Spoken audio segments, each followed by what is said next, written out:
السلام علیکم every one. تو آج کی اس ویڈیو میں ہم بات کرنے والے ہیں کہ 10 محرم پر امام حسین رضی اللہ تعالیٰ عنہ کی شہادت کے بعد کربلا کے میدان میں اہل بیت پر کیا گزری، انہیں کہاں لے جایا گیا، حضرت زینب رضی اللہ تعالیٰ عنہ اور امام زین العابدین نے کیسے حق کی آواز بلند کی۔ تو آج کی اس ویڈیو میں ہم 10 محرم کے بعد کے واقعات کو تاریخی روایتوں کی روشنی میں جانیں گے۔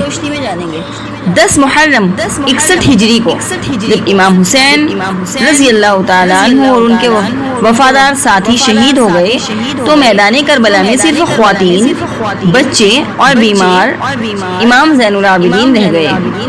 روایتوں کے مطابق شہادت کے بعد لشکروں نے خیموں کا سامان لوٹ لیا اور خیموں کو آگ لگا دی۔ بچے اور خواتین سخت پریشانی اور آزمائش اور خوف کے عالم میں تھے۔ اس کے بعد اہل بیت کو قید کر لیا گیا۔ سب سے پہلے انہیں کربلا سے کوفہ لے جایا گیا، وہاں گورنر ابن زیاد کے سامنے پیش کیا گیا۔ اسی موقع پر حضرت زینب نے بے مثال ہمت کے ساتھ حق کی آواز اور ظلم کے خلاف اپنی آواز بلند کی۔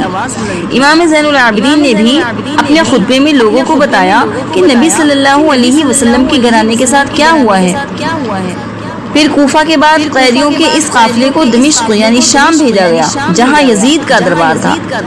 تاریخی روایتوں میں آتا ہے کہ وہاں حضرت زینب رضی اللہ تعالیٰ عنہ اور امام زین العابدین رضی اللہ تعالیٰ عنہ نے ایسے خطبے دیے جن سے بہت سے لوگوں کو کربلا کی حقیقت کا علم ہوا، یعنی جو لوگ وہاں کی کربلا کے واقعات سے بے خبر تھے ان کو اس کے بارے میں معلوم ہوا۔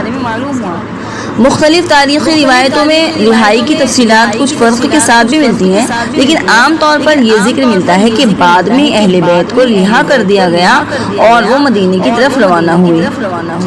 کربلا کا واقعہ ہمیں سکھاتا ہے کہ حق، صبر اور دین کی خاطر قربانی کبھی ضائع نہیں جاتی۔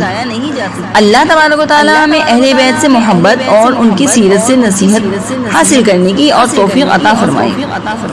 اگر آپ کو یہ ویڈیو پسند آئی ہو تو لائک کریں، شیئر کریں، سبسکرائب کریں اور عالمہ حمیرہ آفیشیل کو سبسکرائب ضرور کیجیے گا۔